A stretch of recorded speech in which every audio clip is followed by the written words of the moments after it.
जय Hind defence lovers. आज की टॉप हेडलाइंस कुछ इस प्रकार है। इस साल इंडियन एयरफोर्स के एयरफोर्स डे के मेजर इवेंट्स कंडक्ट किए जाएंगे चंडीगढ़ में। भारत के रफाल फाइटर्स के सारे एक्सक्लूसिव इनहेंसमेंट्स को मिल चुका है सर्टिफिकेशन। 18 जुलाई को राज्यसभा में भारतीय विदेश मंत्री वेपन्स ऑफ मास डिस्ट्रक्शन की फंडिंग पर बैन लगाने वाले बिल को करेंगे पेश। LOC पर फिर से स्पॉट हुआ एक पाकिस्तानी ड्रोन और ईरान ने इंडियन ओशन में अपनी पहली ड्रोन डिवीजन को स्थापित करने की करी घोषणा।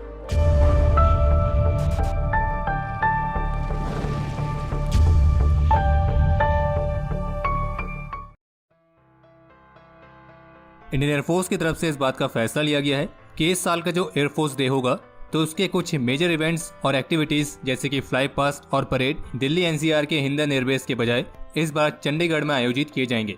और सीनियर गवर्नमेंट ऑफिशियल्स के मुताबिक इस फैसले के साथ आइडिया यह है कि अधिक से अधिक लोग इस एयर शो को देख सकें और देश भर के अलग अलग हिस्सों से सभी लोग भारतीय वायुसेना की कैपेबिलिटीज को देखें और जानें। और इंडियन एयरफोर्स चीफ की तरफ से फोर्स के लिए कुछ निर्देश जारी किए गए हैं कि इस बार के एयरफोर्स डे सेलिब्रेशन में जितना संभव हो सके उतने अधिक लोगों को इन्वॉल्व किया जाए। और इस साल के एयरफोर्स डे फ्लाई पास्ट को सुखना लेक के ऊपर आयोजित की जाने की योजना बनाई जा रही है। जानकारी के लिए आपको बता दें कि कई दशकों से इंडियन एयरफोर्स डे की परेड और फ्लाई पास्ट जैसी मेजर एक्टिविटीज को पालम एयरबेस में कंडक्ट करती थी, फिर जिसे 2006 में हिंडन एयरबेस पर शिफ्ट किया गया था। लेकिन अब इस तरह की मेजर इवेंट्स और एक्टिविटीज को नेशनल कैपिटल रीजन से बाहर निकल के भी देश के अलग अलग हिस्सों में आयोजित करने का जो भारत सरकार का नया इनिशिएटिव है, तो उसी इनिशिएटिव के तहत अब इस साल से इंडियन एयरफोर्स के जो एयरफोर्स डे की मेजर इवेंट्स होंगे वो देश के अलग अलग हिस्सों में आयोजित किए जाएंगे। और इस साल के लिए चंडीगढ़ को चुना गया है। तो जैसे कि आप सभी जानते होंगे कि फ्रांस के साथ साइन हुई 36 रफाल फाइटर्स की जो डील थी, तो उसमें से 35 रफाल फाइटर्स ऑलरेडी भारत को डिलीवर कर दिए गए हैं और अब केवल एक रफाल फाइटर अभी फ्रांस में मौजूद है। तो इसके रिगार्डिंग द हिंदू की तरफ से एक रिपोर्ट जारी की गई है और जिसमें ऑफिशियल सोर्सेज के हवाले से बताया गया है कि जो एक रफाल फाइटर अभी भी फ्रांस में ही मौजूद है, तो उस पर उन 13 इंडिया स्पेसिफिक इनहेंसमेंट्स को टेस्ट किया जा रहा है जो कि कस्टमाइज्ड है इंडियन एयरफोर्स की रिक्वायरमेंट के अनुसार। और इतना ही नहीं बल्कि जो रफाल फाइटर्स भारत में ऑलरेडी पहुंच चुके हैं तो उन्हें भी इन 13 इंडिया स्पेसिफिक इनहेंसमेंट्स के साथ अपग्रेड करने का कार्य चल रहा है। और साथ में रिपोर्ट में ये भी बताया गया है कि जो ये सारे इंडिया स्पेसिफिक इनहेंसमेंट्स हैं ये ऑलरेडी क्वालिफाइड हो चुके हैं और सर्टिफाइड भी हैं। हालांकि भारत के रफाल फाइटर्स में जो इंडिया स्पेसिफिक इनहेंसमेंट्स हैं तो इनके बारे में कोई कंप्लीट डिटेल तो सामने नहीं आई है, लेकिन ये किस किस तरह के इनहेंसमेंट्स हो सकते हैं तो इस पर ऑलरेडी हमने एक वीडियो पहले बनाई थी। आप चाहें तो उसके माध्यम से इससे संबंधित जानकारी हासिल कर सकते हैं और उस वीडियो का लिंक आपको डिस्क्रिप्शन में मिल जाएगा। लेटेस्ट मीडिया रिपोर्ट्स के मुताबिक कल रात को LOC पर एक बार फिर से ड्रोन एक्टिविटी को स्पॉट किया गया था और फिर इसके बाद आर्मी ट्रूप्स की तरफ से ड्रोन पर फायर भी किया गया। हालांकि उस फायरिंग में ड्रोन तो हिट नहीं हुआ, लेकिन वो ड्रोन वापस से पाकिस्तान की तरफ चला गया था।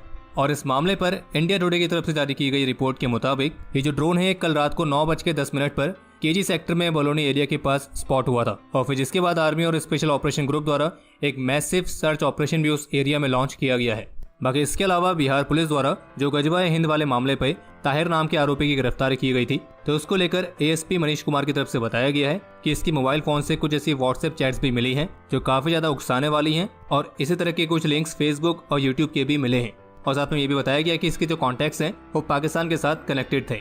और बाकी आगे बढ़ने से पहले अगर आप यहाँ तक वीडियो देख चुके हैं तो वीडियो को अपना स्वदेशी लाइक देना बिल्कुल भी ना भूलें।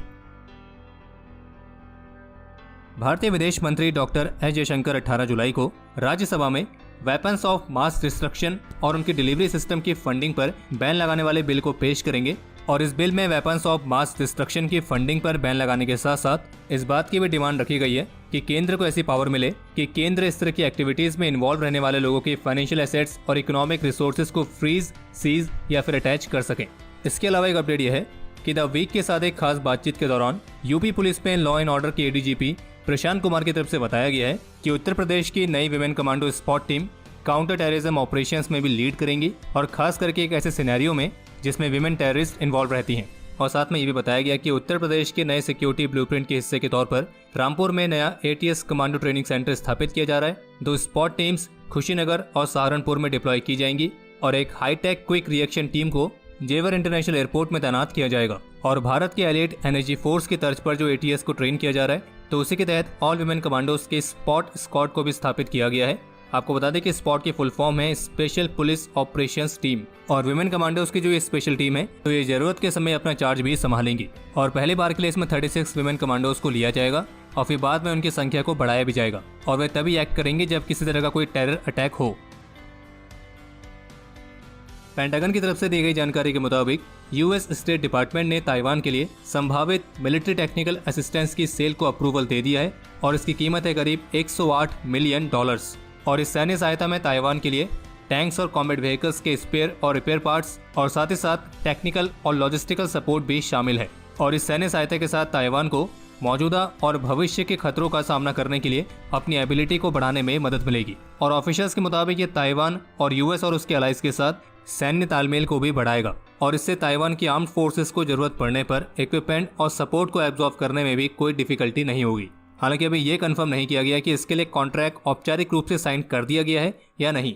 और जबकि ताइवान डिफेंस मिनिस्ट्री के मुताबिक जो डील है वो महीने भर के अंदर इफेक्टिव होने की उम्मीद है। इसके अलावा एक अपडेट यह है कि ईरान ने इंडियन ओशन में अपनी पहली ड्रोन डिवीजन की अनाउंसमेंट करी है। हालांकि ये तो नहीं बताया गया कि इसमें से हर एक यूनिट में कितनी वेसल्स और ड्रोन्स इंक्लूड हैं, लेकिन ये जरूर कहा गया कि हर एक शिप कम से कम 50 ड्रोन्स को अपने साथ कैरी करेगी। बाकी अब समय है आज के इतिहास का। आज के दिन 2018 में जम्मू कश्मीर के पुलवामा में अपने अदम्य साहस और वीरता का परिचय देते हुए कांस्टेबल मुदस्सिर अहमद ने अपने जीवन का सर्वोच्च बलिदान दिया था। आज के दिन 2019 में जम्मू कश्मीर के कुपवाड़ा में नायक रमनदीप सिंह ने भी अपने जीवन का सर्वोच्च बलिदान दिया था। आज के दिन सन 2000 में ऑपरेशन खुकरी के दौरान हवलदार कृष्ण कुमार भी वीर गति को प्राप्त हुए थे और उनकी वीरता के लिए उन्हें मरणोपरांत सेना मेडल से भी सम्मानित किया गया। बाकी आपके लिए आज का सवाल, इंडियन एयरफोर्स के किस एयरक्राफ्ट को बहादुर के नाम से जाना जाता था? और अब समय है आज के टॉप 3 कमेंट्स का, जो ये रहे आपकी स्क्रीन पर।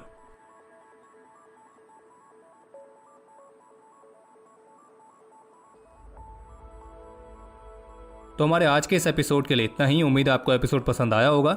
अगर पसंद आए तो वीडियो को लाइक कीजिए, शेयर कीजिए और बाकी हमारे मर्चेंडाइज के नए डिजाइन को चेकआउट करना ना भूलें, जिसका लिंक आपको वीडियो के डिस्क्रिप्शन में मिल जाएगा। और बाकी अगर आपने चैनल को सब्सक्राइब नहीं किया है तो चैनल को भी सब्सक्राइब जरूर करें।